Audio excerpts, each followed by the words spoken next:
반갑습니다. 반갑습니다. 자, 오늘은 자령양성, 사요 중 자령양성 중에서 자령양성의 조목,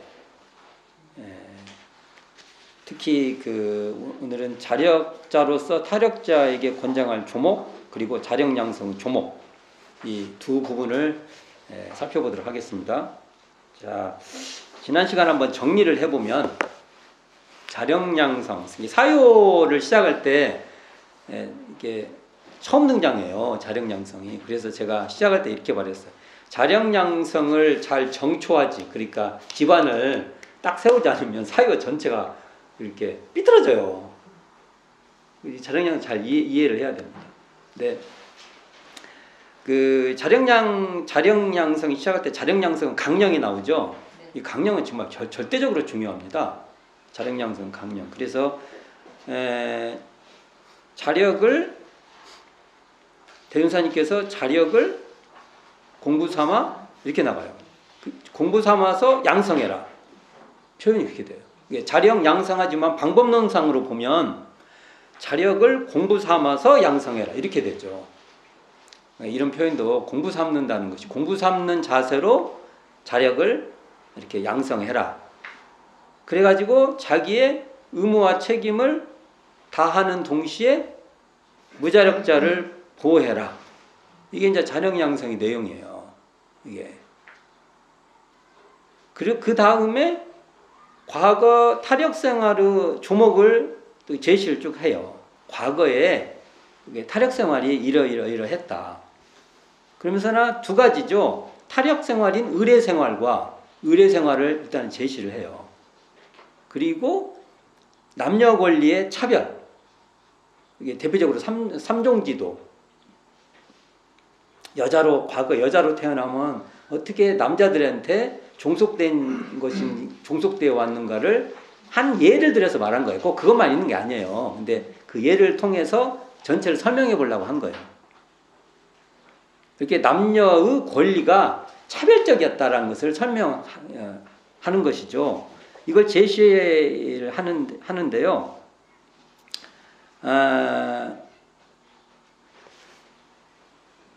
자령양성의 강령과 과거의 타력생활 조목, 요 두 내용 근거해서 이제 무엇을 설명을 하냐면 자력자로서 타력자에게 권장할 조목과 자령양성의 조목을 이제 다시 이렇게 풀어 내시는데요. 이걸 같이 한번 살펴보도록 하겠습니다. 그래서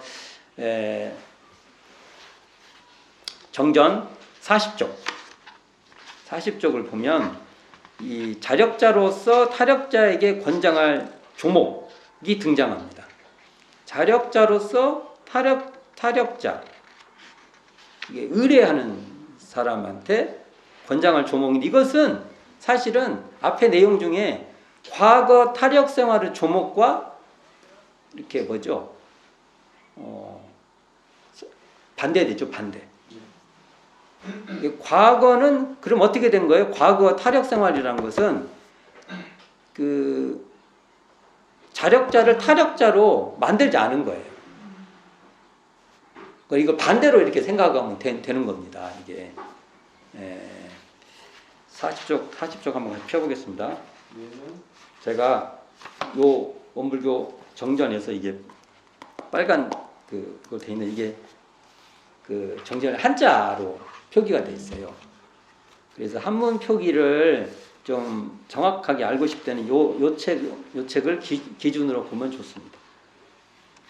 자, 40쪽 보면은 자력자로서 타력자에게 권장할 조목.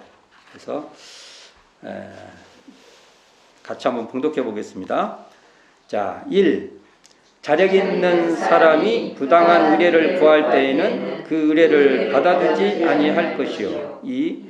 부모로서 자녀에게 재산을 분급하여 줄 때에는 장자나 차자나 여자를 막론하고 그 재산을 받아 유지 못할 사람 외에는 다 같이 분급하여 줄 것이요. 3. 결혼 후 물질적 생활을 각자 자립적으로 할 것이며 또는 서로 사랑에만 그칠 것이 아니라 각자의 의무와 책임을 주로 할 것이요. 4. 기타 모든 일을 경우와 법에 따라 처리하되 과거와 같이 남녀를 차별할 것이 아니라 대우하여 줄 것이니라. 그래서 네 가지 자력자로서 타력자에게 권장할 조목이 등장하죠. 자, 이제 조목별로 한번 살펴보면 1조 자력 있는 사람이 부당한 의뢰를 구할 때에는 부당한 의뢰라는 게 나와요. 의뢰라는 자체, 인간은 사실은 보세요. 여기 언어를 쓸 때 의지나 의뢰나 그게 같은 말이에요.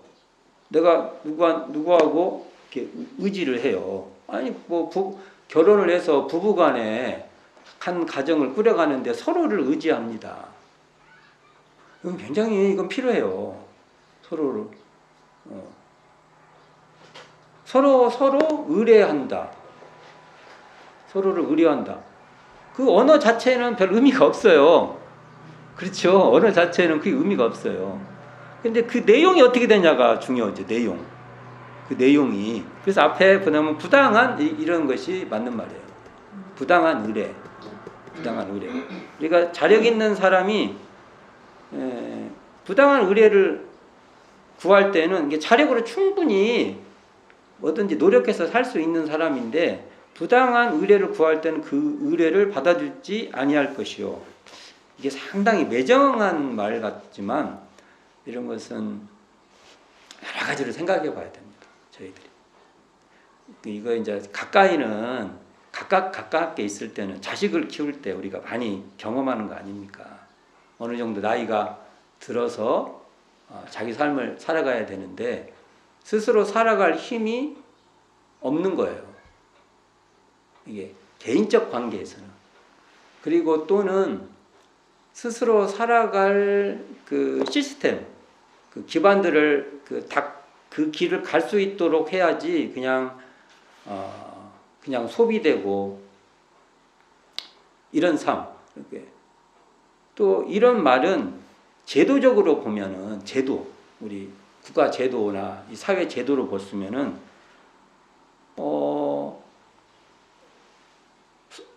이 사람들이 자기 힘으로 살아갈 수 있는 구조가 돼야 되는데 어떻게 해도 안 돼. 요즘은 좀 그런 면이 있어요. 요즘에 젊은 사람들이 그렇게 하기 어려운 구조가 있습니다. 이게 여러 가지로 포괄하는 말이에요. 이게 부당한 의뢰라는 것이 부당성. 근데 이제 예를 들어서 살아가야 되는데 뭘 좀 도와줘야 돼. 좀 도와주면은 잘 살 사람들이야. 이런 걸 하지 말라는 게 아니에요. 이런 것도 보고 안 돼. 네가 하세? 이런 건 아니에요. 이게 참 이런 것을 우리가 잘 그러니까 여기서 핵심은 부당한 의뢰예요. 이 사람이 앞으로 잘 살아갈 수 있게 도와주고 그런 걸 하지 말라는 게 아니에요. 이게 자력성을 고갈시키는 그러한 도움은 주지 말라 이 말이죠. 그리고 이 사람들이 스스로 살아갈 마음 자체가 없어. 그리고 그냥 그럴 때는 또 그러지 못하도록 지혜를 가지고 대해라 이런 말이 되겠죠. 자, 그러니까 이제 1조는 보면요 어디에 했냐면 과거 타력 생활 있죠. 과거 타력 생활을 보면은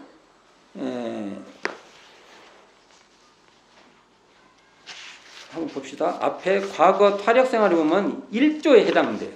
과거 타력 생활. 과거 타력 생활을 보면 의뢰 생활이 계속 나오잖아요. 여기 보면 한번 봅시다. 과거의 타력 생활 조목에서 1조와 관계가 있는 거예요. 앞에로 보면 이게 서로 관계 있는 말이니까. 그리고 2조, 3조, 4조는 남녀 권리 동일에 근거한 그 내용이에요. 이게 권리의 문제야, 이게. 권리. 봅시다.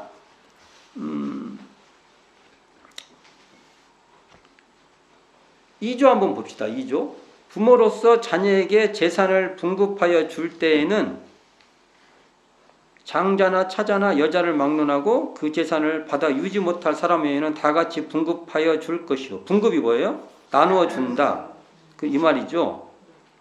이게 재산을 나누어 줄 때는 차별하지 말라는 거죠. 근데 여기 한 가지 조건이 있어요. 재산을 받아 유지 못할 사람 외에는, 그러면 재산을 주지 말라, 또 이렇게 이해하면 안 돼. 이게 원을 이해하면 돼.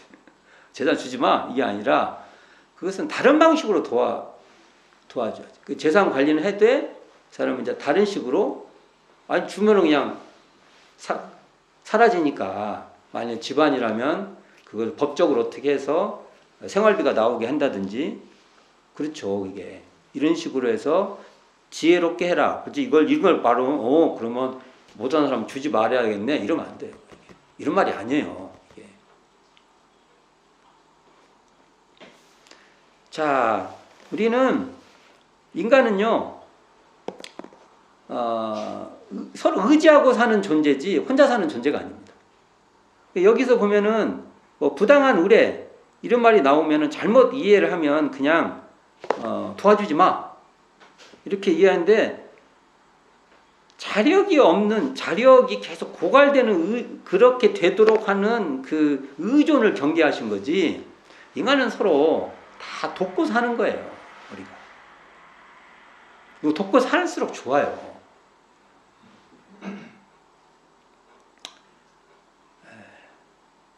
인간은 참 혼자만 오래 있어도 힘들어요. 특수한 분들 경우 그걸 굉장히 노력해서 혼자 삶을 이렇게 수용하시는 분 빼놓고는 근본적으로 인간은 어렵습니다. 고독하죠. 그래서 이 의존이라는 것이 나쁜 게 아니에요. 서로 좋은 건데, 문제는 부당한 의뢰. 어찌 보면 이걸 다른 말로 하면 병적인 의존이에요. 병든 의존. 의존할수록 병든 의존.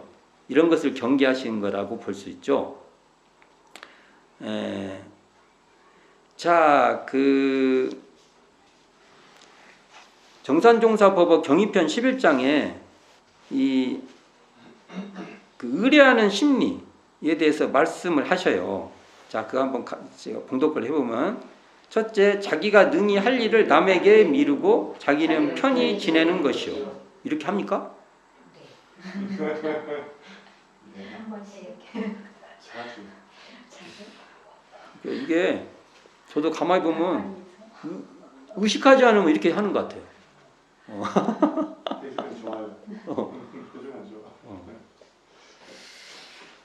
특히 이제 그 가정 생활이 앞으로 갈수록, 특히 남자들은 저희 세대가 어중간한 세대인데, 성장할 때는 굉장히 그 가부장적 구조 속에서 성장을 하다가 세상이 이제 이렇게 지나갈수록 가부장성이 탈피되고 그 부부라고 하면 부부가 해야 될 일들이 막 생겨요.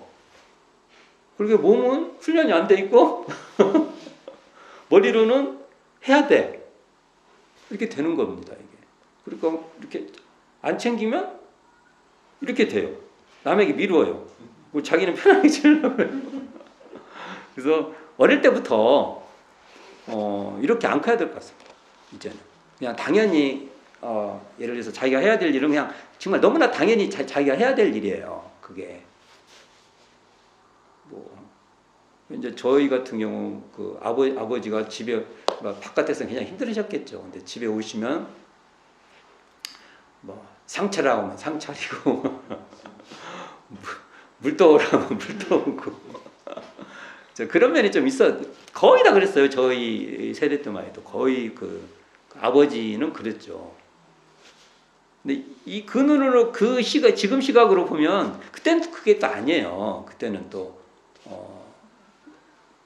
그렇게 해드려야 되는 거 맞죠. 근데 지금 시각으로 보면 이게 뭐냐면 자기가 능히 할 일을 우리 부모님 세대들은 특히 아버지는 남에게 미루고 자기 편히 지내는 사람이 돼요. 지금 이렇게 하면 안 된다는 소리죠. 지금 둘째는 죄와 복이 자기에게 근본에서 자기가 하는 거다는 소리죠. 근본에서 자탈하게 병진하는 이치를 알지 못하고 한갓 이치 없는 타력의 믿음의 미혹함이라고 이렇게 적시하고 있죠. 이건 진짜 어려운 말 같습니다. 지금 종교라고 하면 대부분 어딘가 누군가가 준다 이렇게 돼 있어요. 그래서 종교를 왜 믿어요 하면은 타력 때문에 믿어요. 근데 이것은 뭡니까? 대종사님이 이 자력양성을 보면 종교를 왜 믿어요? 자력 때문에 믿으라고 하는 거예요. 이게. 나 정말 이거 어찌해야 될 줄 모르겠어요. 지금 제가 교도님들한테 어찌 해야 됩니까? 대종사님 이게 보면은 정산용사님도 그렇고 지금 우리 욕구하고는 약간 지금 다른 얘기를 하시는 거예요. 이게 타력 때문에 종교를 오는데 대종사님이 뭐라고요? 자력 때문에 종교 생활이라는 거 없잖아요. 맞죠? 이게 우리가 타력이 필요해요. 근데 타력은 아까 같이 뭐냐면은 정당한 의존이에요. 서로가 서로를 필요로 하는 거란 말입니다. 그러나 그것이 자력을 이게 상실되게 만들면 안 된다는 거죠. 상실되게. 그러니까 자력의 힘을 더 막 떨어뜨려. 우리가 대은사님 말대로는 종교 생활을 한다는 것은 자력을 이렇게 더 키우고 강화하기 위해서, 그리고 자력 생활을 하기 위해서 종교 생활을 하는 거고, 어찌 보면 타력이라는 건 그걸 더 잘하기 위해서 서로 도와주는 거예요. 너 지금 분위기가 너무 반대야. 어찌하죠? 제가 명세에 그래도 교무인데, 교무님 저를 좀 자력생활 하세요. 그러면은 예? 그러면 제가 어찌해요? 그러면 읽어보세요. 여기 정산종사법 경위편 11장 읽어보세요. 그런 말이 나옵니까? 그러면 난감하네 정말.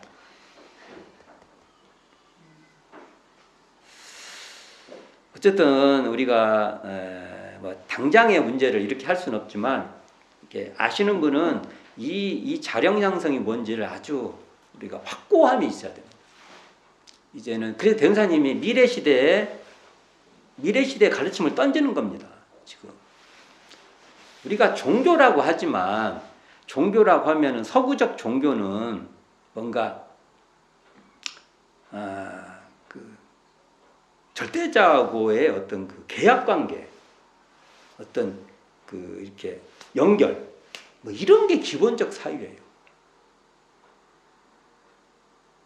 근데 대종사님이나 특히 석가모니 부처님 석존, 얘는요 신이 전제되어 있지 않아요.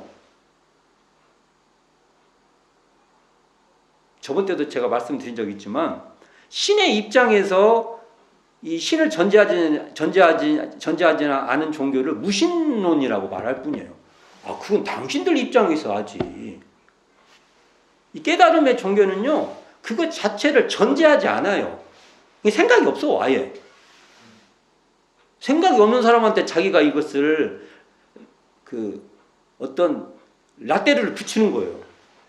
내가 왜 그걸 무신론자라는 그 딱지를 내가 붙여야 돼요? 붙어야 돼요? 관심 없어요. 그리고 대종사님께서 그냥 종교라고 말할 때는 그것은 그냥 가르침이에요. 이런 제도적인 의례, 종교면 어떤 의례, 이런 것이 더 가깝게 오잖아요. 근데 대종사님 종교라고 할 때는 그냥 가르침이에요. 이 가르침을 더 액면 그대로 말하면요, 더 정확히 말하면 깨닫도록 하는 가르침이에요. 이걸 더 깊숙이 말하면요, 마음을 가르치는 거예요. 이것밖에 없어요. 어디에 그게 있어요? 그게. 이게 뭐 그 가르침은 제도에 의해서 그 가르침에 제도가 있긴 해요. 그 시대. 그러나 제도에 의해서 규정되지 않아요. 근데 미래의 가르침은 이렇게 과거에는 막 타력이 막 종교의 핵심적인 요소로 왔다 보면 앞으로의 그 가르침, 그러니까 종교라는 건 그냥 깨어 있도록, 깨닫도록 하는 가르침이에요. 마음을 깨닫도록 하는 가르침이에요, 그냥. 그걸 위해서는 자력 양성이 안 되고는 자력이 중심이 되지 않으면은 아무것도 안 돼요. 엄청나죠? 이 말씀이. 자, 두 번째를 보면 재산 상속 경우 유지하지 못할 경우에는 평등하게 상속해라는 거죠. 원래는 불평등 상속은요, 역사가 더 짧아요. 한국 사회도요, 조선 중후기 이후에 임진왜란 때문에 그때 정권이 바뀌었어야 돼. 뭐 말도 안 되는 얘지만 이순신 장군이 군대를 권율 장군하고 같이 연합을 해서 확 몰고 가갖고 샥 바꿨어야 돼. 근데 조선조가 그런 일 할 수가 없어요. 왜냐하면 원체 그 충효의 이데올로기로 만들어놔가지고 참 어려운 그 뒤에 정말 더 악랄한 뭡니까? 그러니까 약한 자를 공격한 거예요. 그 대상이 여성이었습니다. 그래서 막 연령은 만들고 막 아휴 재취 금하고 그게 뭐 우리 한국 사회에 막 오랜 전통이 아니에요. 그 짧은 전통이에요. 그게 우리가 원래 그렇게 산 사람들이 아니에요. 이게 신라 그거 봐요. 말을 못해. 그 결혼 관계들을 보면 지금 상상도 못해. 그러니까 전에만 해도 다들 그 딸들도 다 재산 분기가 다 됐다가 그때 이제 몰빵이 되는 거예요. 몰빵. 장자 제도라는 게 거기서 생겨갖고, 왜냐하면 장자대 제도에 한쪽에다가 막 몰빵을 해갖고 과거급제가 만들면 네가 집안 다 먹여 살려, 이런 식으로 이게 바뀐 거예요. 근데 이제 어디가 계속 그렇게 되니까 너도 나도 이제 그렇게 바뀌어가는 거예요. 그냥 안 그러면 밀리니까. 자, 이제 그러니까 이 재산 상속을 차이는 있었지만 이렇게 차별이 막 심화되는 제도는 역사가 더 짧다. 그러니까 재산 상속은 평등하게, 균등하게 하는 것이 당연한 일이고요. 그다음에 4조를 보면 대우에 있어서 남녀를 근본적으로 차별할 것이 아니라 일에 따라 대우해라. 이게 대운사님의 기본 정신이죠. 그렇다고 이 말을 듣고 또 이렇게 이해하면 안 돼요. 너 일도 안 했지. 너는 뭐 하는 것도 없지. 그럼 너는 그냥 아우, 이게 아니에요.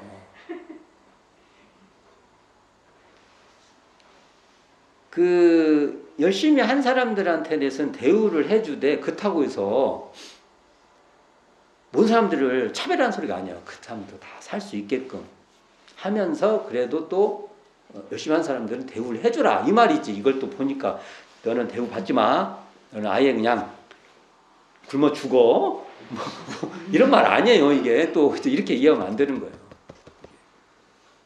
이렇게 열심히 자력을 하시는 분이 어떻게 남의 그걸 그냥 자력생활 하시는 분이 남의 그 어려움을 그냥 봅니까? 특히 여기서 지금 3조인데요. 이 3조가 재밌어요. 3조 얘기를 좀 하고 싶은데, 결혼 후 물질적 생활을 각자 자립적으로 할 것이며, 어떻게 지금 여기 계신 분들 자립적으로 합니까? 네. 자립적으로 하세요? 네. 아니 이게 같이 살잖아. 같이 뭐 그냥 섞여 있잖아요. 이렇게 다. 이 말은요, 그 말이 아니에요. 왜냐면은 이거 잘 읽어봐요. 결혼 후 물질적 생활을 각자 자립적으로 하냐고요. 독립 쉽게 말해서 법인 같이 독립법인이 돼 있냐 이거요. 그러니까 이게 참 어려운 말이에요 이게. 근데 그렇게도 읽어지는 말이에요 이게. 또한 사랑에만 그칠 것이 아니라 각자의 의무와 책임을 주로 대개 보면 결혼한다는 것은 사랑이 중심이에요. 그리고 거의 그게 이데올로기였어요 지금까지. 대중사님은 사랑에만 그치지 말고 각자 의무와 책임을 주로 해라 이 말인데, 이제 이거 이해가 좀 되는 시대가 왔습니다. 이 사랑하고 안 하고는요 니들 알아서 해 이 말이에요. 그건 사적인 공간, 사적인 영역이에요. 사랑을 하든 죽으라고 서로 못 떨어져 산다고 하든 또 그만 살겠다고 하든 그것은 사적인 일이에요. 그러나 그 뒤에 거기에서 생긴 그 가족 간의 문제, 자기들이 만났으면 생기는 모든 관계들, 또는 결혼을 하면은 또 거기에 따른 사회적 관계에서 또 관계되는 일들이 있어요. 이런 것은 이 부부간에 책임을 져야 된다. 근데 요즘은 이제 그런 일 많이 있죠. 가족 결혼을 해도 벌써 재혼이 있고 막 여러 가지 복잡해요. 그러면 그런 것들은 이 부부들이 다 책임져야 되는 거죠. 어떤 상황이 됐다. 당연히 부부는 사랑하죠. 근데 이 사랑은, 이게 문장 구조 보면 사랑은 사적인 영역이라면 각자 의무와 책임은 좀 공적인 영역이 훨씬 커요. 옛날에 이거 설명하기 어려웠어요. 요즘은 이제 설명이 좀 돼. 설명을 하면 사람들이 그럴 수 있어. 그래요. 이렇게 받아들여요. 진짜요. 제가 옛날에 이거 설명하면 당감했어요. 자, 다음 이 문장을 읽으면 더 난감해요. 자, 봅시다. 대종사님께서 미래 세상, 미래에는 부부도 각자 권리가 있어 문패도 나란히 달고 통장도 각자 관리한다고. 이게 경제권의 독립이에요. 부부라고 해가지고 그게 아니라 경제권이 독립돼 있어요. 대종사님 말씀입니다. 이런 거면 나도 따로 해야 되나? 그리고 사랑은 사적인 영역이 더 강하다. 머물지 말고 각자 의무와 책임, 이게 공적이라는 거죠. 공적이라는 표현이 좀 이상한데 그래도 공적 성격이 있어요. 이게 한다는 건데, 이게 이제 공타원 조정권 선생님께서 하신 말씀이에요. 이게 대중사님 육성이에요. 육성. 이건 회고하신 거예요. 자, 같이 한번 읽어봅시다. 부부간에도 의무와 책임을 주로 하지 사랑을 주로 하지 않는다. 문 밖에 부부 간판 따로 붙여놓고 산다. 보고 싶으면 몇 가지 음식해 놓고 남편 초청해 음식상도 남녀 똑같이 받고 교육비로 각기 절반씩. 처음에 제가 이 문장을 읽고 한참 생각했어요. 자, 부부 간판 단다. 이건 이해했죠? 요즘도 많이 그렇게 하신 분 많습니다. 자, 두 번째, 보고 싶으면 음식을 해놓고 남편을 초청해. 같이 안 사네? 같이 안 살 수도 있다는 거예요. 근데 부부야. 와. 그리고 음식상도 남녀 똑같이 받고, 이건 이제 그만큼 평등성을 강조하려고 하는 거. 교육비도 각기 절반씩 부담한다. 이런 세상이 올 것 같습니다. 아주 빨리 올 것 같습니다.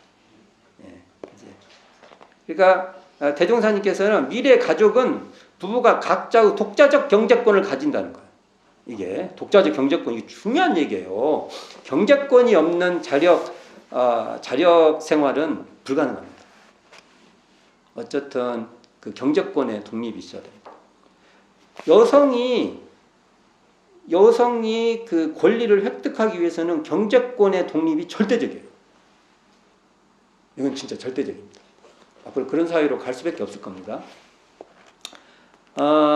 그리고 부모 각자의 성을, 그러니까 애 둘이를 낳으면 이제 상해가지고 이건 뭐 아버지 성, 여기는 엄마 성 이렇게도 간다는 거예요. 그래서 이제 보편적이지는 않은데 이게 차차차 지금 시행되고 있는 것이고요. 부부가 자기 집에 배우자를 서로 초대하여 식사와 성생활을 한다는 거예요. 이게 자기 집에 이게 오늘은 네가 와라, 내일은 내가 와라, 자 이런 식으로 잘 인정 안 되죠. 이게 지금 자녀를 낳으면 상의하에 부계와 모계를 따라도 간다. 요즘 하나만 나와버리니까 참 애매하네. 상의해야 돼 이거. 그러니까 이게 뭐냐, 미래는 부부 각산, 부부가 각자 자기 생산 이거에 대해서 각자가 가지고 있다는 거죠. 그리고 부부 각성, 각자 성을 따른다는 것이고요. 가족제의 경우도 가부장을 넘어 남녀 권리가 동일한 제도로 구축된다는 거예요. 갈수록 그렇게 된다는 거예요. 대종사님 이런 말씀은 아직도 세계적으로도 다 진행이 안 되고 있는 내용이에요. 이게 옛날에 하신 얘기예요. 대종사님 어떤 분인지 알겠죠? 네. 난 지금도 이게 나보고 해라면 잘 못할 거예요. 이런 말씀을 하신 분한테 지금 우리가 막 쪼그랑탱이 얘기하면 정말 우리가 정말 못 따라가도 너무나 못 따라가는 거예요. 이게 죄송해요, 대종사님께. 지금 우리의 태도들을 보면 그럴 수도 있죠. 그 다음에 다음 단락 봅시다. 페이지 41쪽에 보면 자력양성의 조목이 나와요. 이것은 자력양성의 강령을 구체화한 거죠. 한번 같이 한번 봉독해 봅시다. 41쪽입니다. 1. 남녀를 물려나고 어리고 늙고 병들고 하여 어찌할 수 없는 의례면이오니와 그렇지 아니한 바에는 과거와 같이 의례 생활을 하지 아니할 것이요. 2. 여자도 인류 사회에 활동할 만한 교육을 남자와 같이 받을 것이요. 3. 남녀가 다 같이 직업에 근실하여 생활의 자유를 얻을 것이며 가진 국가에 대한 의무와 책임을 동등하게 이행할 것이요. 4. 차자도 부모 생전 사후를 과거의 장자의 예로서 받들 것이니라. 자, 1조. 1조가 그 자력생활의 조목이죠. 1조가 2조, 3조 이런 것이 바로 남녀 권리 동일에 대한 이야기예요. 이게 내용상으로 보면 그렇게 되죠. 1조에서 보면 여기서도 무자력자에 대한 정의가 딱 명시되어 있어요. 무자력자. 뭐라고요? 어리고 늙고 병들고 하여 어찌할 수 없는 경우. 어찌할 수 없다는 거예요. 이게 중요한 말이에요. 어찌할 수 없어요. 어찌할 수. 어떻게 해? 그게 참 어찌할 수 없다는 말이죠. 이때가 무자력자라는 것입니다. 여기 보면 의례 면이언이와 이런 말 나오죠. 요즘 사람들이 이거 못 알아들어요. 갖고 이런 거 막 고쳐야 된다고 막 말하거든요. 저는요, 이 앞에 자력양성의 강령에도 뭐냐면 하면 이언이와 이런 말이 나와요. 하면 이언이요. 원불교 표준어예요. 그렇게 생각하세요, 그냥. 나중에 이제 어디에서 활용했을 때는 바꿔서 하지만 그냥 이건 대종사님이 쓰시는 언어에 그냥 표준어다 생각하세요.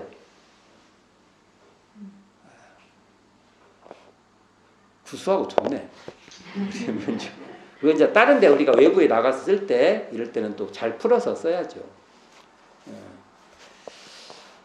자, 대종사님께서 자력생활에서 굉장히 강조를 하는데 그 고양이 비유를 많이 해요. 고양이 비유. 그러니까 고양이가 이게 대종사님 재밌어요. 이런 걸 할 때도 주변에 있는 것을 잘 관찰하셔가지고 감각감성 얘기를 많이 하세요. 고양이가 이제 새끼를 키우는 걸 보고 처음에는 그냥 정말 사람보다 더 정성스럽게 사람 키우는 거 이상으로 막 해서 다 핥아서 그 바깥에 냄새가 안 나게끔 전부 다 청결을 막 고양이가 엄청 청결을 유지한다고 하더라고요. 외부에 그 노출이 안 되게끔 하려고. 갖고 이제 쥐 같은 거 잡아와가지고 이렇게 찢어서 다 먹이고 뭐 하다가 어느 정도 이제 젖 물렸다가 어느 정도 되면은 매정하게 이렇게 끊어서 스스로 나가서 이제 자기가 먹을 수 있도록 먹이를 구해서 잡아서 먹을 수 있도록 이 과정이 영산에서도 고양이를 보시고 그 전에 한번 제가 같이 공부한 적이 있어요. 그 대중사님 영산 그 교사할 때 거의 법문 얘기한 적이 있어. 근데 같은 것을 경성에서 경성 고양이를 보시고도 대중사님이 이 자령양성 얘기를 해요. 그리고 이게 영산 고양이하고 서울, 그러니까 경성 고양이 두 가지 고양이가 어떻게 이렇게 고양이 자녀죠. 고양이 새끼를 어떻게 키우는가를 통해서 그 고양이도 이렇게 자령양성을 하는데 사람이 어떻게 자령양성 안 할 수 있나 이런 말씀을 하게 됩니다. 그러면서 재미있는 표현이 나오는데 자력생활은 비하건대 하늘의 창고, 천고죠, 천고. 하늘의 창고를 발견한 것이라고 말을 해요. 와, 이건 진짜 중요한 말이죠. 자력양성을 하면 하늘에 진짜 막 창고가 쌓이는 거예요. 대중사님 만들어 자력양성 않고는 복이 안 쌓인다는 소리입니다. 그리고 의례생활로 구박받는 것은 타력생활의 죄벌이라고 말해요. 그러니까 의례생활 해가지고 뭐가 일이 잘 안 되고 안 풀리는 이런 걸 보고 대우사님께서는 그냥 타력생활을 죄벌이라고 말한 거예요. 진짜 사실적이죠. 이 말씀이. 이런 것도 우리가 잘 기억해야 될 말씀이고요. 2조에서 여자도 2조를 보면 남자와 같이 교육을 받도록 이게 교육 얘기가 나와요. 자력과 그 교육은 서로 뗄래야 뗄 수 없는 관계입니다. 교육을 시킨다는 것은 뭐냐면 자력을 양성시키는 거예요. 그러니까 이게 참 그러니까 교육을 받아야 자력. 여기서 자력은요. 우리가 또 잘 봤는데 자력과 주권은요. 동전의 양면 같은 겁니다. 주권. 자기의 권리. 자력이라고 하니까 마치 내 힘으로만 살아요. 이렇게 이해하면 안 된다는 거예요. 인간은 자기 주권이 있다는 거예요. 주권. 그러니까 자력과 주권은 동전의 양면같이 같은 거예요. 이렇게. 그러니까 이 주권이 세워지려면요. 교육이 돼야 주권이 세워집니다. 교육 안 받고는 주권을 세울 수가 없어요. 이게 중요한 거예요. 그러니까 현대사회로 올수록 교육받을 권리가 있는 거예요. 교육을 받을. 그것이 나는 교육받을 수 있을까? 이게 아니에요. 나는 당연히 내가 주권자이기 때문에 교육을 받을 권리가 있는 거예요. 그래서 내가 내 자력을 키울 나의 권리가 있는 겁니다. 자력 생활이 자기의 의무이기도 하고요. 자력 생활하기 위해서 자기 주권을 확보할 나의 권리가 있는 거예요. 이건 굉장히 중요한 거예요. 이렇게 우리는 받아들여야 돼요. 대종사님이 처처불상이라는 내용에는 그 말도 들어가 있는 겁니다. 자, 이걸 보면요. 사효에 있어서 자력양성, 지자본이, 타자녀 교육, 공도자 숭배는 상호 밀접한 연결관계에 있어요. 이건 따로따로 이렇게 칸막이가 있는 게 아니에요. 이거 그냥 막 연결되어 있는 거예요. 왜 그러냐면 한번 봅시다. 자력이 없는 지자본이 없어요. 그렇죠. 지자본이 없는 타자녀 교육도 없어요. 타자녀 교육 없는 공도자 숭배도 없는 거예요. 잘 생각해보면 이게 다 맞아요. 이게 자력양성과 공도자 숭배는 연동돼 있어요. 자력이 있기 때문에 힘미치는 대로 무자력자를 보호하는 거예요. 그게 바로 공도자 숭배 아닙니까? 공도자 숭배가 많아야 자력을 양성하도록 사람들을 계속 보호하는 거예요. 관계가 다 같이 있어요. 지자본이와 타자녀 교육도 정말 서로 뗄래야 뗄 수 없죠. 배우고 가르치는 관계라는 건 서로 상호적인 겁니다. 이게. 그리고 이게 3조에서 여기 3조에서 보면 남녀가 다 같이 직업에 근실하여 생활의 자유를 얻을 것이요. 그러니까 그 탄탄한 직업, 자기의 삶을 꾸려갈 수 있는 이 직업이 없으면 생활의 자유가 불가능하다는 겁니다. 이 말은요, 이렇게 말할 수 있어요. 직업을 가질 수 있는 나에게 주권이 있어요. 권리가 있어요. 이렇게 말하면 막 이상하네, 이렇게 말할 수 있어요. 안 그래요. 우리는 앞으로요, 직업을 가져야 되는 권리가 있는 거예요. 왜요? 안 그러면 생활의 자유를 구할 수 없어요. 우리는 자유를 누릴 권리가 있어요. 그래서 자력을 양성시키라는 겁니다. 이게 그냥 간단한 얘기가 아니에요. 이런 문제가. 그리고 가정이나 국가에 대한 의무와 책임을 동등하게 해라. 남녀가. 그러니까 이 직업은요, 남자만 직업에 이렇게 직업에서 근실하게 사는 것이 다 아니고 남녀가 다 그래야 된다는 거예요. 앞으로 사요. 그러니까 이 말은 남녀 문제에 차별이 없겠나. 인간이라면 당연히 그렇게 해야 된다. 이 말을 하는 겁니다. 지금.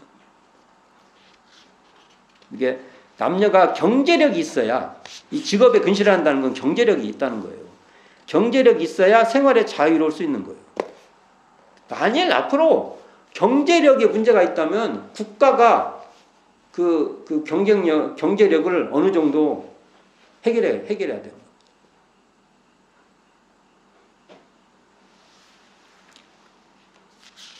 그래서 남자가 됐든 여자가 됐든 가정이나 국가에 대한 의무와 책임을 동등하게 이행하라는 거예요. 여기서 보면 지금 그 가정이나 국가에 대한 의무와 책임이 나오죠. 의무와 책임, 각자의 의무와 책임, 자기의 의무와 책임, 이런 표현이 여기 계속 나와요. 이건요, 한마디로 말하면 자력생활이에요. 또 하나는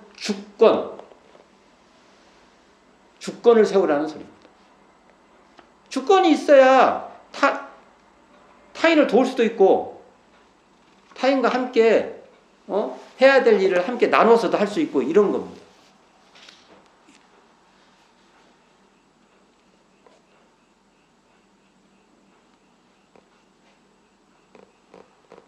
국가, 여기서 이제 이게 나와요. 이런 자력 양성의 항목으로 보잖아요. 자력 양성을 잘 읽어보잖아요. 제가 옆으로 살까봐 제가 굉장히 조심하고 있는 거예요. 왜 그러냐면 막 이제 사회 문제로 내가 갈까봐 내가 굉장히 조심해요, 지금. 이 말을 하고 싶어요. 국가가 뭐냐? 이 자력 양성의 내용으로 보면 국가는요, 뭐냐면 국민에게 서비스하는 기관입니다. 그 이상 이하도 아닙니다.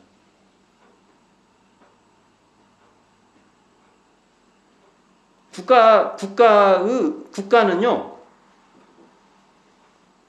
국민들이 주권 국민이 되도록 지원하는 겁니다. 지원하는 기관이에요. 그 이상 이하도 아니에요. 자, 우리가 이렇게 마음을 먹고 있어요. 이 자력 양성 내용으로 보면 그렇게 말할 수밖에 없어요. 그래서 서로 그 담당해야 될 일들을 할 수 있도록 이 사람들을, 국민들을 그런 걸 해야 된다는 그 채무자로 만드는 게 아니에요. 그것을 할 수 있도록 주권을 세우는 그 이거 지원 조직이에요. 그냥 서비스 기관이에요, 국가를.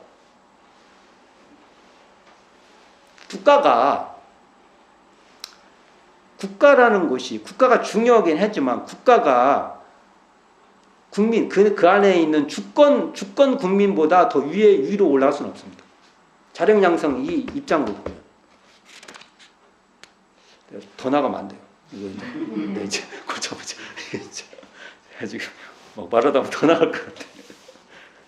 그러나 저는 이게 강조하고 싶은 겁니다. 이 자력 양성을 열심히 읽어보면 이 문맥상에서 그런 걸 우리가 봐야 돼요. 이게 4절 보면 차자가 나오죠. 차자. 이런 말을 이제 현대적 언어로 이해를 해야 돼요. 옛날에 부모는 옛날에 그 장자 제도가 있어가지고 장자가 부모를 책임지고 그랬죠. 부모가 장자에게 몰빵해서 가족도 다뭐 해라고 하니까 나중에 부모가 돌아가시면 부모도 장자 중심으로 했던 겁니다.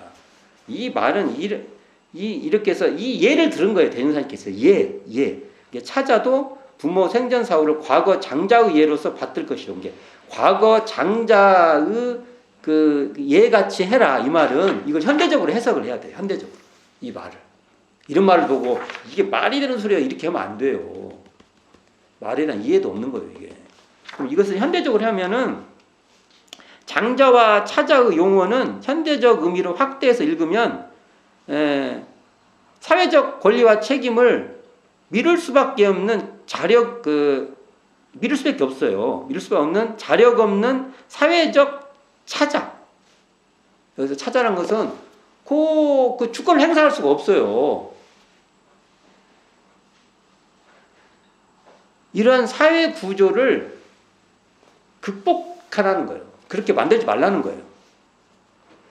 이게 차자라면 그걸 행할 수가 없는 거예요, 우리가. 그게. 다 장자를 만들어야죠. 옛날식으로 말해서. 모두가 사회적으로 옛날에 장자같이 한쪽에도만 몰빵해서 하지 말고 다 옛날 장자를 장자같이 다 대하면 모두가 장자니까 어떻게 해야 돼요? 다 장자 노릇을 해야 할 거 아닙니까? 그 말입니다.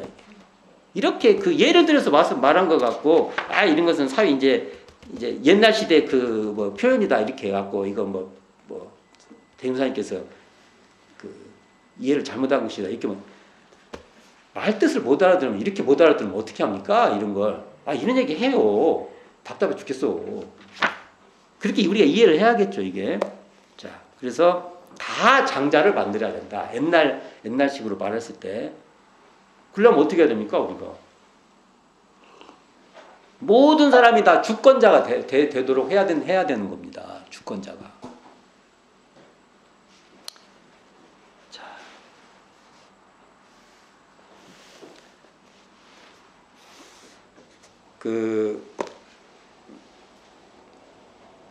이것을요. 그래서 이 자력 양성은요. 개인 차원의 자력 양성도 있지만 이게 단순히 개인 차원만 보면 안 돼요. 사회적 차원에서 사회 구조가 자력이 양성되는 그러한 그 시스템, 그 사회적 그 배경이 되도록 하는 데까지 자력 양성을 봐야 돼요. 이게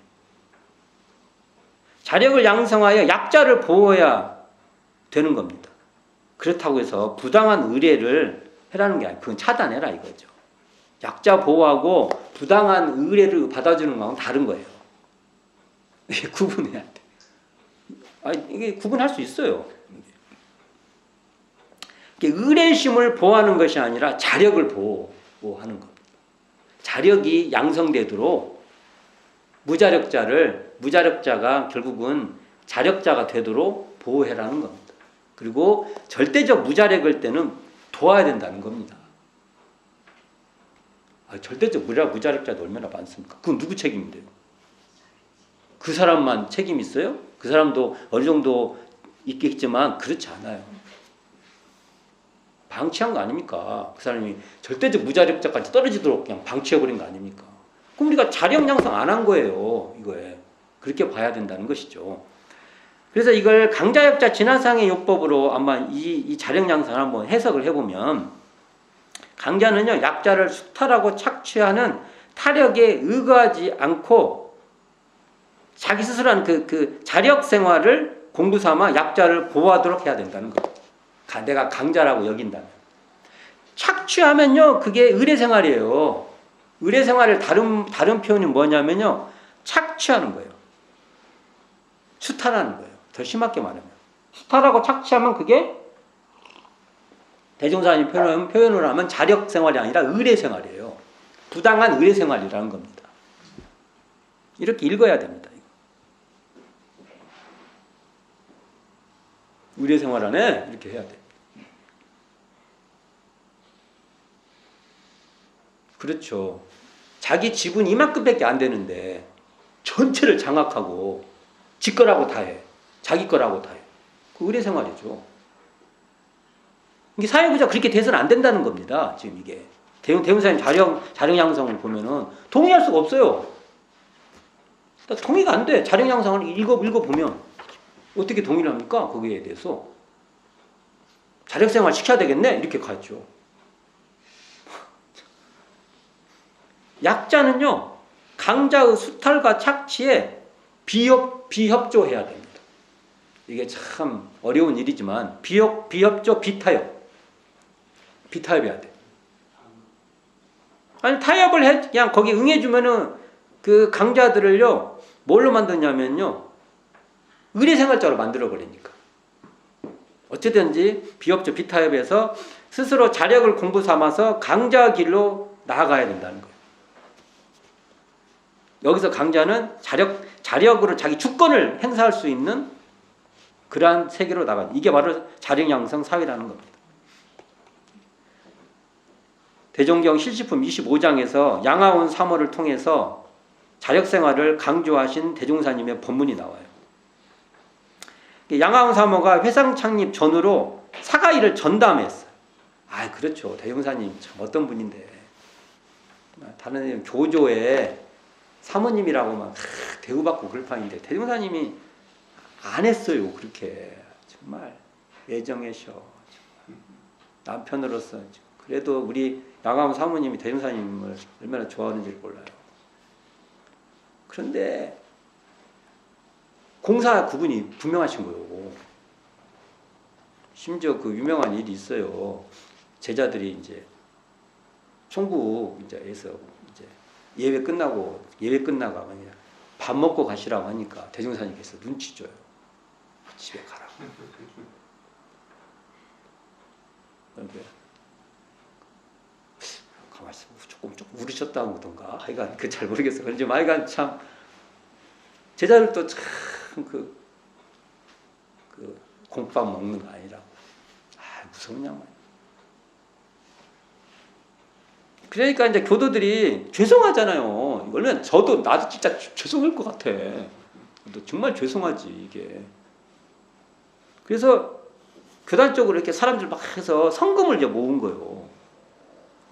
모으려고 이제 계획을 짜니까 대종사님께서 중지시켜. 그리고 한 말씀이 있어요.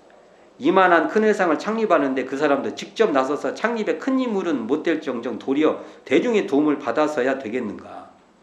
자력이 없어서 할 수 없는 처지라면 모르거니와. 이 말이 어디 나와요? 아까 뭐라고 나왔죠? 어리고 늙고 병들고 하여 어찌할 수 없는 의례면이거니와. 어찌할 수 없다고 하지 않는 이상은 어떻게 했어요? 자신의 힘으로 살 수 있다면 그것이 떳떳하고 행복한 생활. 그 떳떳하고 행복한 생활은 뭐냐? 자신의 힘으로 살 수 있다는 겁니다. 아, 정말 대단한.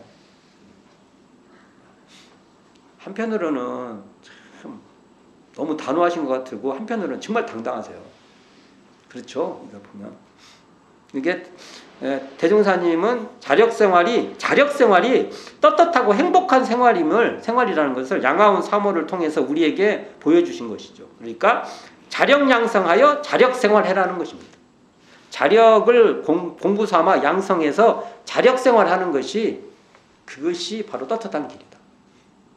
그 자력생활을 통해서 각자의 의무와 책임을 다할 수 있다. 의무와 책임은 여러 가지로 전개되겠죠. 여러 가지로. 그러니까 이게 우리가 자력양상이라는 것은요, 남과 이렇게 견줘요. 이렇게. 그래가지고 자신의 우월성을 확인하는 그런 차원이 아니에요.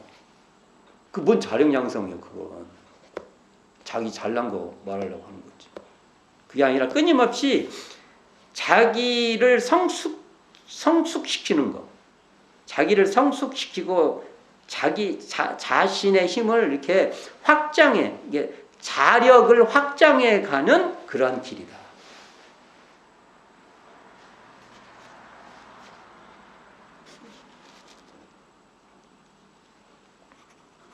그리고 자력 양성은 이게 자기 안에서 그 성숙의 힘이에요. 그러니까 시차를 두고 내가 옛날보다 좀 더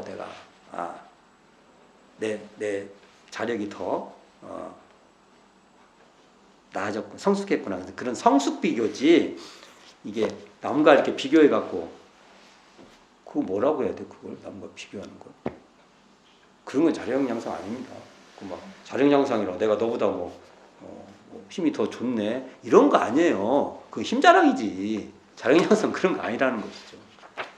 자, 제가 여러 가지 얘기를 했는데 그래서 반드시 잊지 말아야 할 것이 자력은 주권과 양면에 있고 주권이 있어야 자력 생활을 해서 의례 생활 안 해요.